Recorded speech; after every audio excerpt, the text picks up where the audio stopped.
Samedi 18 octobre de l'an 2021. Bonsoir, bienvenue. Tout de suite, les titres du journal. L'union entre le bloc républicain BR et l'Union démocratique pour un Bénin nouveau UDBN est désormais actée. Ce samedi 16 octobre 2021, les deux partis ont tenu une séance solennelle pour consacrer et marquer définitivement leur mise ensemble au siège du bloc républicain. La communauté musulmane du monde entier célèbre ce jour la fête de Maouloud, une commémoration de la naissance du prophète de l'islam Mahomet, paix et salut sur lui. À suivre dans cette édition le sens et la portée de cette fête musulmane. La Fédération béninoise de judo a renouvelé ses instances ce dimanche 17 octobre 2021 lors de son assemblée générale statutaire à l'auditorium Marius Francisco du CNOS Ben.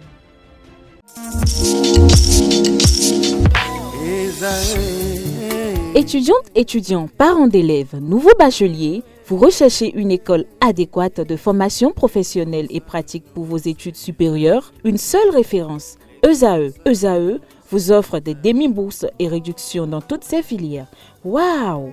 Payez 300 000 au lieu de 550 000 en licence 1, 2 et 3 en journalisme, réalisation, sciences de gestion, administration des affaires, sciences économiques et sciences juridiques. En master 1 et 2, 670 000 en journalisme et 550 000 en sciences de gestion et administration des affaires au lieu de 1 070 000. Écoutez, pour les 100 premières inscriptions en administration générale et administration des finances, payez 450 000 au lieu de 550 000 pour la licence 1, 2 et 3. En master 1 et 2, payez 870 000 au lieu de 1 070 000. Alors, rendez-vous vite à ESAE pour la rentrée académique 2021-2022. Les deuxième et troisième années démarrent le 20 septembre 2021 et la première année le 11 octobre 2021. Informations et renseignements, ESAE Cotonou, 3e rue à droite en quittant le carrefour Jador pour la BIBE Jéricho. Téléphone 96 80 55 11 ou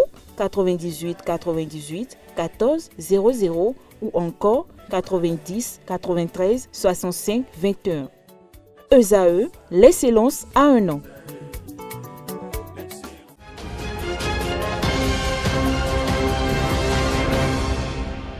À nouveau, bonsoir. La communauté musulmane du monde entier célèbre ce jour la fête de Maouloud, une commémoration de la naissance du prophète de l'islam, Mahomet, paix et salut sur lui. Dans le commentaire à suivre, Abdelkader Achirou nous évoque le sens et la portée de cette fête musulmane. Suivez plutôt. La nuit de la naissance du prophète Mohammed, paix et salut sur lui, est communément appelée Maouloud dans le monde musulman. Elle survient exactement une nuit de lundi, 12e du Rabiul Awal, 3e mois du calendrier hégirien à l'an 570 du calendrier grégorien.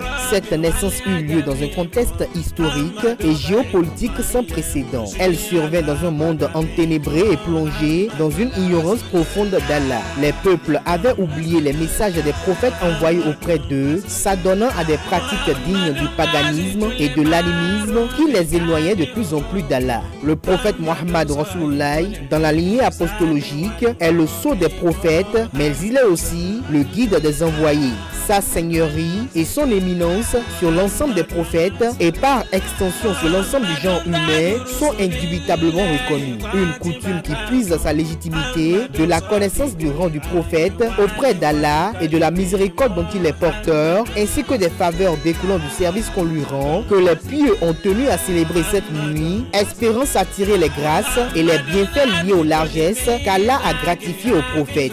Ils ont invité les fidèles à se conformer à leur exemple, car ils ont toujours dit qu'il est inadmissible pour un musulman de considérer la nuit de la naissance du prophète au même titre que les nuits qui l'ont précédé ou qui l'ont suivi.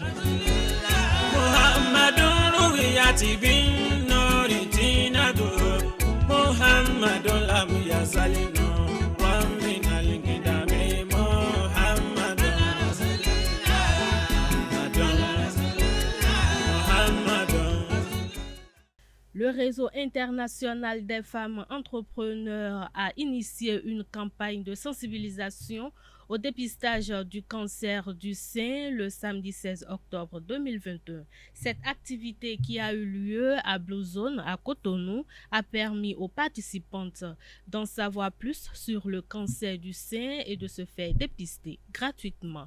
Suivez le reportage de Anaël Dou. Aider les femmes à prévenir le cancer du sein, c'est l'objectif que vise la campagne de sensibilisation au dépistage du cancer du sein organisée par le Réseau international des femmes entrepreneurs RIF Bénin. Une communication animée par le Dr Simon Seto, président de l'ONG Bidosessi, a servi de creuset à cette sensibilisation. Il a expliqué le mal. Nous avons en long et en large parler d'abord de ce qui n'est pas cancer. On veut parler des nodules, on veut parler des kystes de sein, on va parler de l'abcès de sein, on peut parler d'une inflammation du sein tout court, mais qui n'est pas cancer du sein. Pour dire que le cancer du sein est un phénomène dramatique, quand ça arrive chez une femme, c'est la misère totale parce que le cancer va se traduire par la douleur dans le sein, va se traduire par un écoulement sanguin des mamelons, va se traduire par une déformation du sein lorsque véritablement le cancer a atteint une certaine étape, ou lorsque vous regardez le sein, la peau va se présenter comme ce que nous appelons le phénomène de la peau d'orange. Lorsque vous épluchez de l'orange et que vous pressez l'épluchure et vous regardez l'épluchure, l'aspect que cela donne, c'est ça, l'aspect de la peau d'orange. Quand déjà nous avons des phénomènes comme ça sur le sein, c'est que le cancer est déjà très très évolué. Et donc, nous avons à entretenir les jeunes dames, les jeunes filles sur ce que c'est que le cancer, non pas qu'elles attendent jusqu'à la situation dramatique que je viens de vous décrire, mais de s'adonner à l'autopalpation qui pourra relever le moindre anomalie au niveau du sein qui nécessiterait une consultation et des investigations approfondies. Une séance de dépistage gratuite a été offerte aux femmes à cette campagne de sensibilisation. Elle a requis le satisfecit des femmes présentes qui saluent l'initiative. Je remercie toutes les femmes béninoises qui se sont déplacées pour l'événement parce que c'est rare d'observer ce genre de sensibilisation au Bénin, à Cotonou, c'est très rare et on connaît les Béninois, ils n'aiment pas se déplacer. Du coup, on les remercie et grâce au docteur Bidosessi, on a acquis beaucoup de connaissances. Grâce à lui, on a pu mieux comprendre la maladie, savoir c'est quoi on appelle le cancer du sein parce que beaucoup de gens ignorent, négligent cette maladie parce qu'on ne croise pas ça souvent comme le palu et la Covid dont tout le monde parle et tout. Donc, c'est vraiment gentil. Il nous a bien expliqué et il a surtout conseillé de faire attention à son corps. La promotrice de RIF Bénin, Gisèle Oussou, satisfaite, fait le bilan de cette première journée de sensibilisation au dépistage. Mes impressions sont très bonnes. Je suis vraiment très contente. Les participantes sont contentes. Tout le monde est satisfait. Tout se passe très bien. Actuellement, rien à signaler. On n'a pas encore terminé, mais rien à signaler. On a juste un cas de nodule de sein et un cas de cancer stade 2. RIF Bénin œuvre pour l'éradication du cancer du sein et continue sa sensibilisation au dépistage. Cap désormais sur la maison des jeunes de Adiara le samedi 23 octobre prochain. Nouvelle saisie de 10 kg 500 g d'héroïne mardi 12 octobre 2021 par l'Office central de répression du trafic illicite de drogue et précurseurs. Des fonctionnaires de police et des eaux et forêts ont été interpellés. L'annonce a été faite ce lundi 18 octobre 2021 par le procureur près la Criette Mario Métonou. Le CERTID a interpellé le sieur Abdelkader Touré mardi 12 octobre, peu après 15 heures à Toklegbe dans le premier arrondissement de Cotonou en compagnie de 3 autres personnes. Selon le procureur, Abdel Touré est arrivé à Cotonou 1 heure plus tôt par le vol Rwanda Air en provenance d'Afrique du Sud et porteur d'une valise. Il remettait cette valise au nommé Oke Maduka lorsqu'il a été mis aux arrêts. La fouille de la valise a permis de découvrir 7 emballages d'une poudre blanchâtre d'un poids total de 10 kg 500 g. À l'analyse de cette substance, il s'est révélé être de l'héroïne. Les sieurs Touré et Maduka ont avoué avoir bénéficié de la complicité des fonctionnaires de police et des eaux et forêts en service à l'aéroport de Cotonou. Ces fonctionnaires, au nombre de 6, ont déserté leur poste de travail à l'atterrissage du vol mardi 12 octobre. Ils ont par conséquent tous été interpellés. Au total, 10 personnes impliquées dans ce trafic ont été inculpées, sachant que le destinataire final du produit ainsi que les autres membres de ce qui apparaît comme un réseau organisé ont été d'ores et déjà identifiés et font l'objet d'une recherche active, informe le procureur. Ces différentes interpellations, affirme le procureur, permettent de souligner l'efficacité des services en charge de la lutte contre le trafic de drogue. Il rappelle qu'au terme des articles 967 et suivant du Code pénal, le trafic de stupéfiants est puni d'une amende d'emprisonnement de 15 ans. Le Café Média Plus du vendredi 15 octobre 2021 a reçu le secrétaire général du groupe biblique des élèves et étudiants du Bénin. La journée mondiale de l'étudiant a été la substance de sa communication. Suivons-le, il est au micro de Anaël Dou. Journée mondiale de l'étudiant, oui, il faut déjà voir un peu déjà avec l'ONU. Généralement, il y a plusieurs journées. Et puis, souvent le 17 novembre, l'ONU organise quelque chose avec les étudiants dans ce cadre.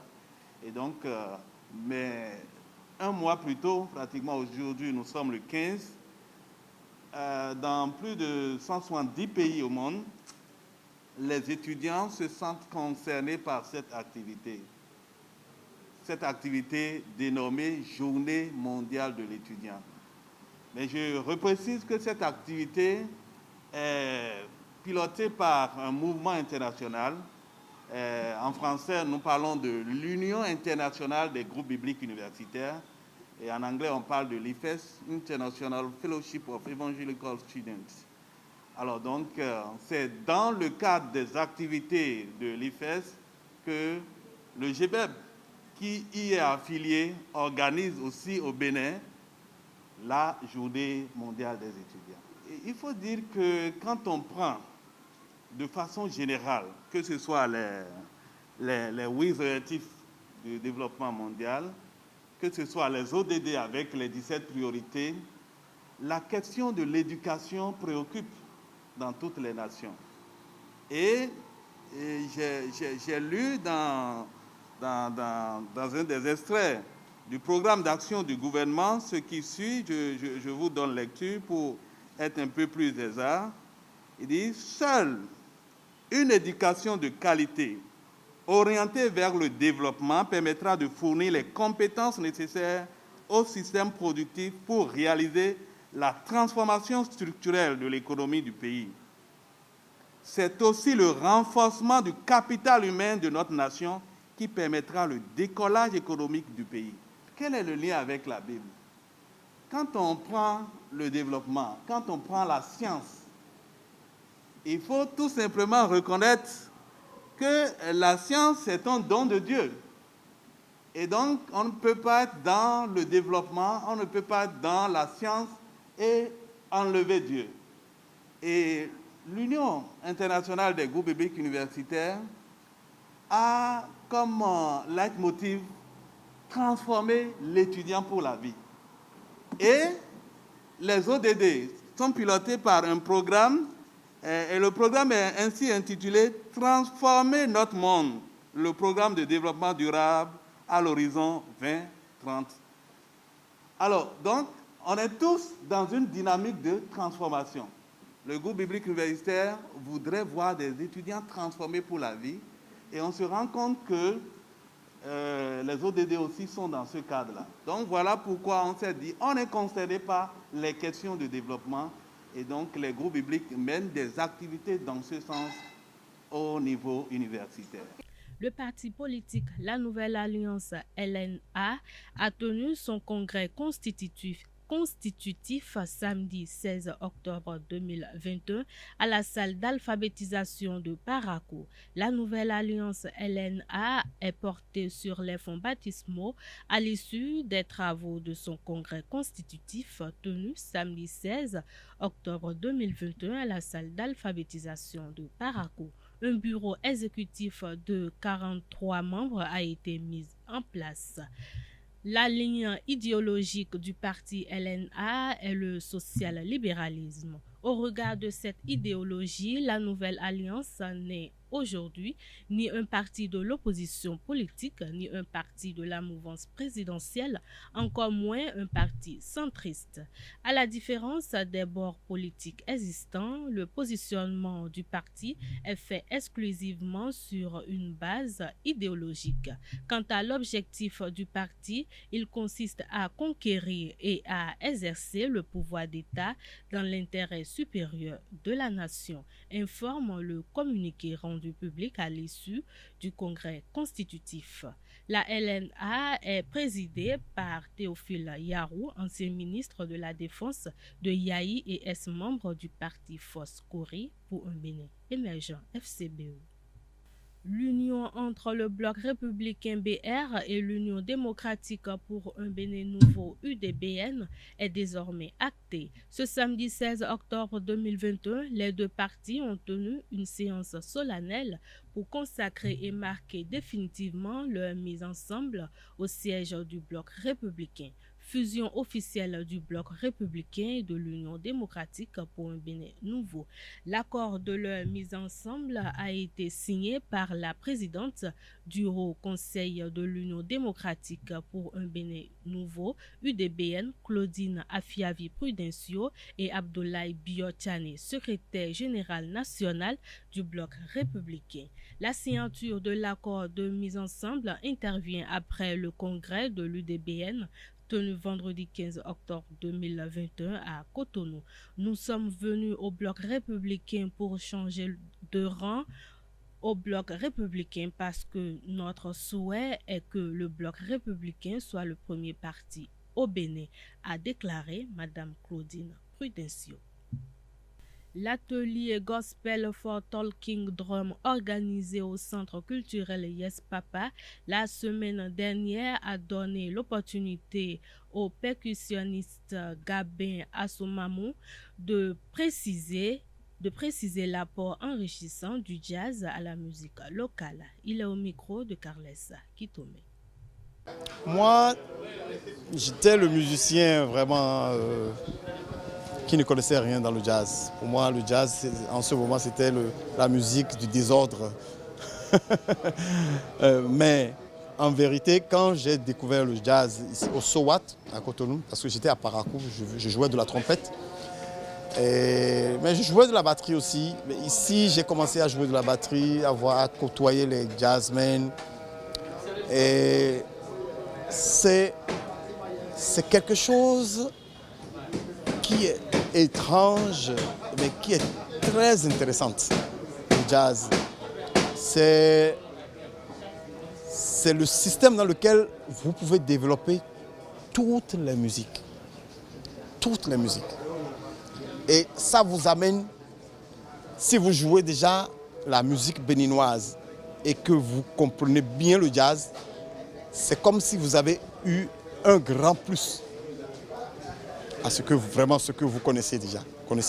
Donc, le jazz pour moi, c'est un esprit, c'est une connaissance, c'est Je dirais vraiment que c'est un esprit. Et c'est quand vous acceptez cet esprit, vous pouvez le manier comme vous voulez.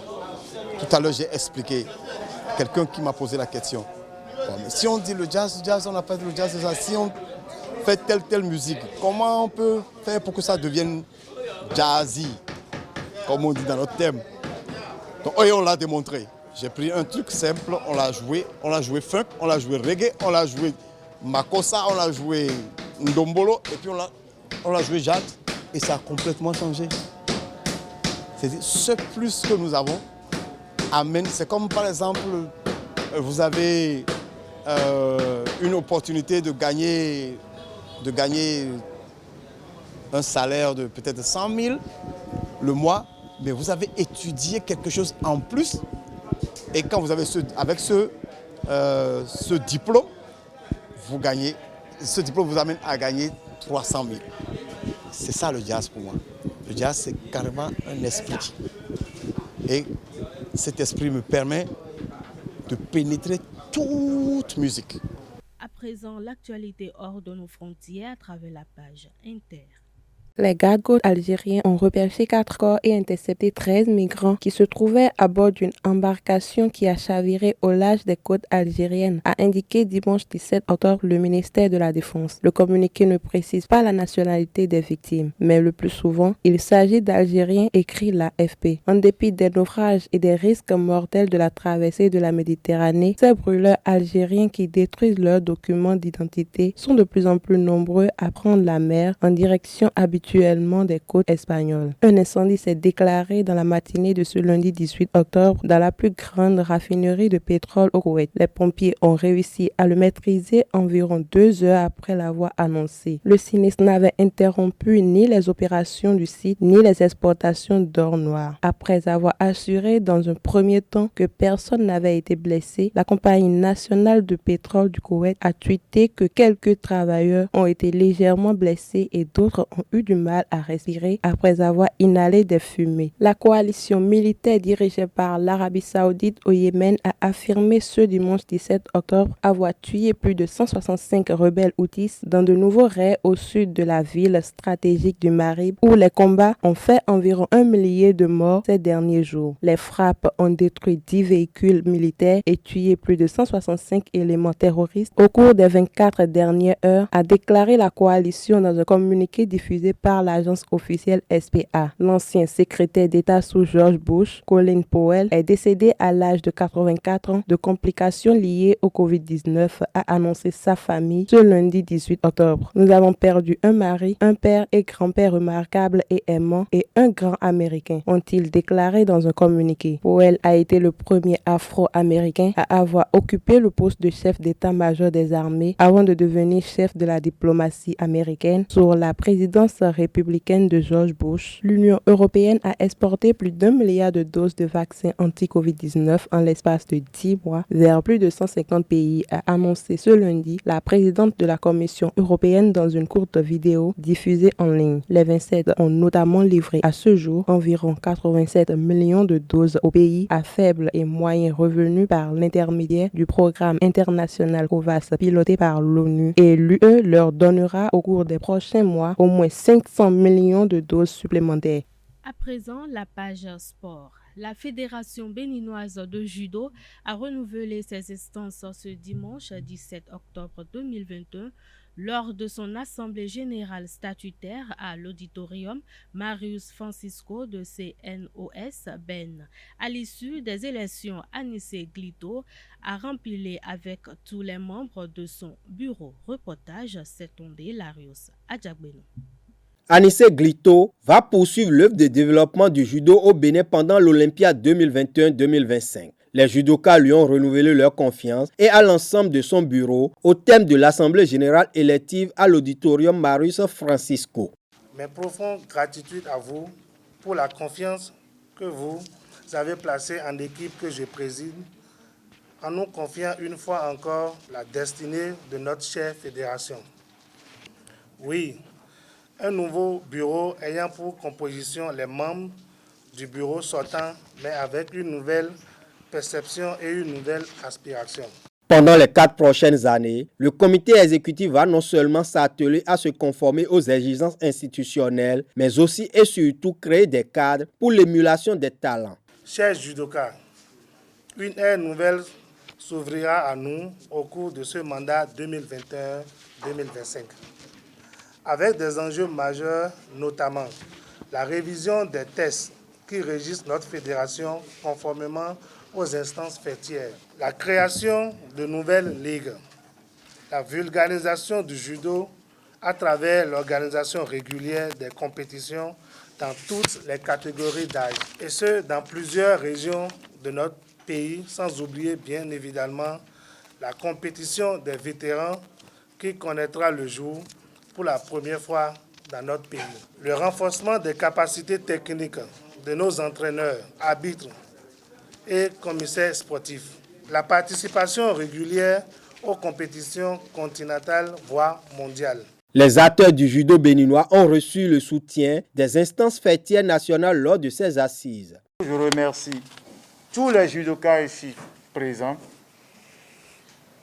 et le bureau, disais-je, pour tout ce que vous faites pour le judo béninois. Le développement et le rayonnement du judo béninois, c'est à votre actif.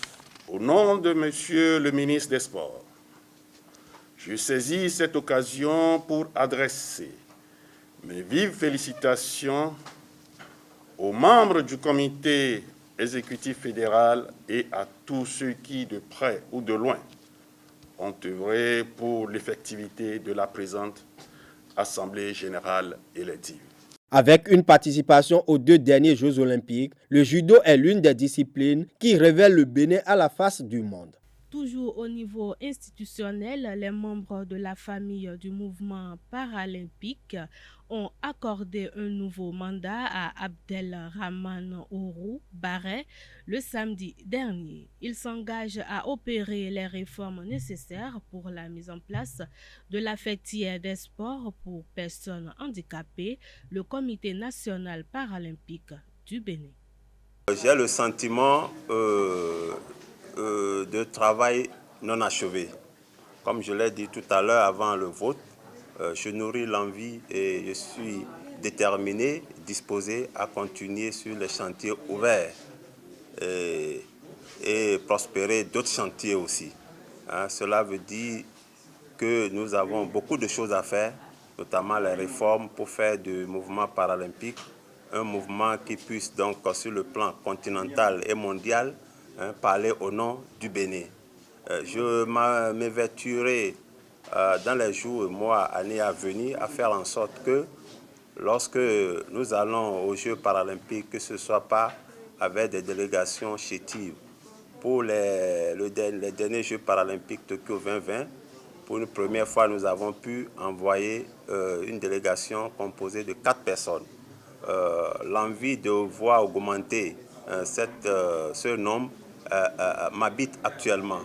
Donc, nous allons faire l'effort de continuer les réformes pour venir vraiment au Comité national paralympique CNP Bénin ou CNP Ben pour faire en sorte que nous ayons des fédérations par discipline. Vous voyez, parce qu'un CNP, par définition, c'est une fêtière dont les éléments devraient être des fédérations. Mais la particularité que nous avons au niveau du Comité national paralympique, sur recommandation de l'IPC, c'est qu'aux côtés des fédérations, ils peuvent avoir des associations. Donc c'est la différence fondamentale qu'il y a avec le Comité olympique. Donc notre ambition de voir venir dans la famille paralympique est une réalité, parce que pour avoir des fédérations, il faut beaucoup d'associations, surtout dans les zones où le CNP, le mouvement paralympien, n'est pas encore représenté. Donc il y a énormément de réformes à faire. À côté de cela, nous allons nous lancer également dans la recherche de sponsoring, parce que qui dit matériel de sport dit forcément sponsoring. Qui dit activité sportive dit forcément sponsoring. Donc nous lancer dans la recherche de sponsoring, nous lancer également dans la recherche de matériel. parce que pour beaucoup de nos Paralympiens, c'est le matériel qui constitue pour eux des pieds. Quand on prend le basketball fauteuil roulant, c'est dans un fauteuil roulant qui se doit d'être adapté, qu'il faut donc jouer, dribbler, aller faire le panier. Donc il y a énormément de choses à faire. Je sais compter sur l'engagement du gouvernement à travers le ministère des Sports. Je profite pour remercier le ministère des Sports de son accompagnement. Je remercie ses représentants qui sont restés jusqu'à la fin. Je remercie également le Comité national olympique sportif béninois représenté par son secrétaire général. Je vous remercie, hommes de la presse, de toujours nous accompagner. En football, les écureuils dames ont rallié ce lundi à Abidjan où elles vont affronter mercredi prochain les étalons dans le cadre du match aller des éliminatoires de la CAN 2022. Ce journal a été préparé par l'ensemble de la rédaction. Merci de votre aimable attention et bonne fête de Mawlud à toute la communauté musulmane. Bonsoir.